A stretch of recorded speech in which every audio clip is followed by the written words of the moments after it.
about it, Stuart with Wine on the Diamond. Today, this puzzle actually has nothing to do with the wine. This is just the only place in the house that my wife allows me to shoot videos right now, and she decided that she's also going to make it her puzzle space. So that's what I have to say about that. Anyway, stay tuned for my review of this Chardonnay.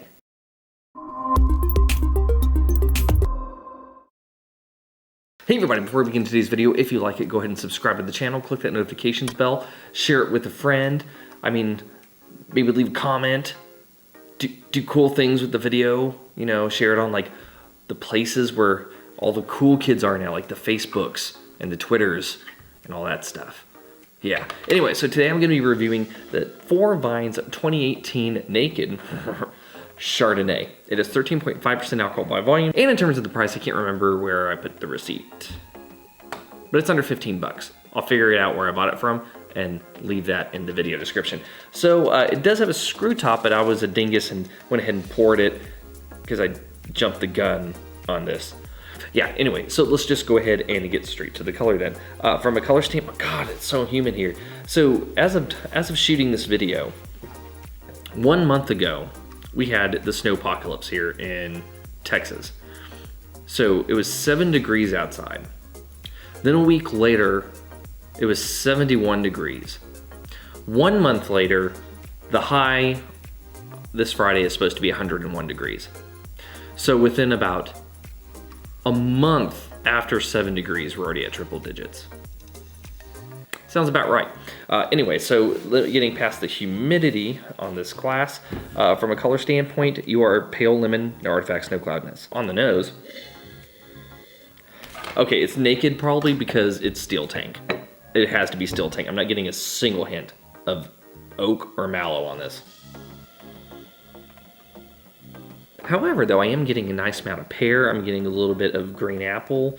There is a slight tropical note to it. There's like a touch of honeydew, but that's not it. It's like a guava. Maybe there's like a hint of pineapple. No, that's not pineapple. That's just confusing me with the guava. It's no, it's peach. I'm not getting really any florality. This is pretty much all straight primary. I'm not guessing there's any secondary on the nose. There's absolutely no tertiary on the nose. But how does it taste?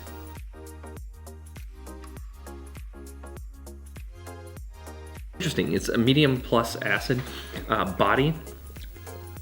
Medium plus body. It's not quite full body, but it's a little bit stronger than, or heftier, I should say, than your average, like Sauvignon Blanc or especially like Pinot Gris.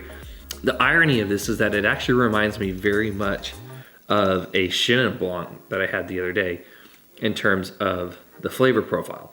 However, that Chenin Blanc actually had a lot more acid to it than this with a lighter body. So this one's kind of like this weird middle ground of like, it could have been an oaky toasty chard. See video right here. Or it could have been one of those things where like, it could have been a Chablis wannabe, but it was a little too tropical for that. So this is an interesting wine because it's an extremely non-offensive Chardonnay. This actually might be a wine that my wife would enjoy, but I'm not going to share it with her because apparently this is no longer just my workspace. The thing that I have against this wine, though, is that while it's crisp and it's very pure in terms of the characteristics for the Chardonnay, it actually has not a very long finish and not an incredible intensity on the palate for something that is this high in acid. It's a little disappointing on that front, but how disappointing is it? Well, let's get to the blick. From a balance standpoint, I would say structurally, you're in balance. The gripes I have are probably gonna come later into the blick, starting with length, so let's get to that point. Length, medium minus almost a clean finish. It's there, it's kind of pops for a second, and then it really goes away. So with that being said, I'm not gonna give you any points for length. Intensity, there it is again on the nose, medium on the nose, medium on the palate. I was really hoping because it had a nice acid that was going with everything that I was getting on the nose that it would help elevate that and prolong it on the palate, but it just doesn't do it. So it just kind of cleanly goes away, and I was really hoping for more of a pop there. So I'm just gonna give you half a point. And in terms of complexity, you're just a whole bunch of primary fruit. But this is supposed to be a steel tank wine, or at least I assume it's supposed to be a steel tank wine. I'm gonna grade it as if it was a steel tank wine. So I'm not expecting secondary, I'm not necessarily expecting tertiary on a 2018. That being said, you do have green fruits, you do have stone fruit, you do have melon, and you do have some tropical notes. So I'm gonna go ahead and give you half a point for complexity there. For a good wine.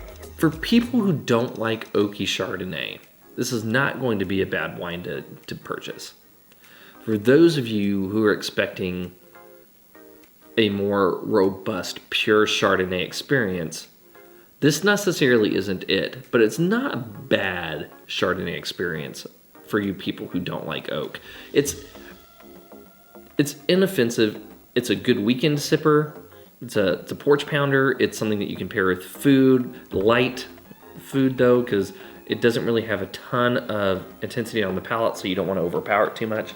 Like, having this with like some light cheese, some fruit, sort of that kind of charcuterie where it's not charcuterie because that's meat, but that kind of like cheese and fruit board type of thing. That's kind of where this sits. But I wouldn't have anything heavier than that. It would just overpower this wine. 3, 2, 1. Anyway, this has been Stuart with Wine on the Dime. If you liked today's video, please like, subscribe, and comment. Have you had the 2018? Getting on now.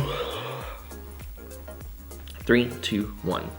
Anyway, this has been Stuart with Wine on the Dime. If you liked today's video, please like, subscribe, and comment. Have you tried the Four Vines 2018 Naked Chardonnay? I'd be interested to know if you have. Leave a comment below, and I'll see you all again soon with another episode from Wine on the Dime. In the meantime, I'm pretty sure that there's a website that would pair pretty well with a Naked Chardonnay. That's right, I'm just gonna go update my website now. Yeah, I'll see y'all later.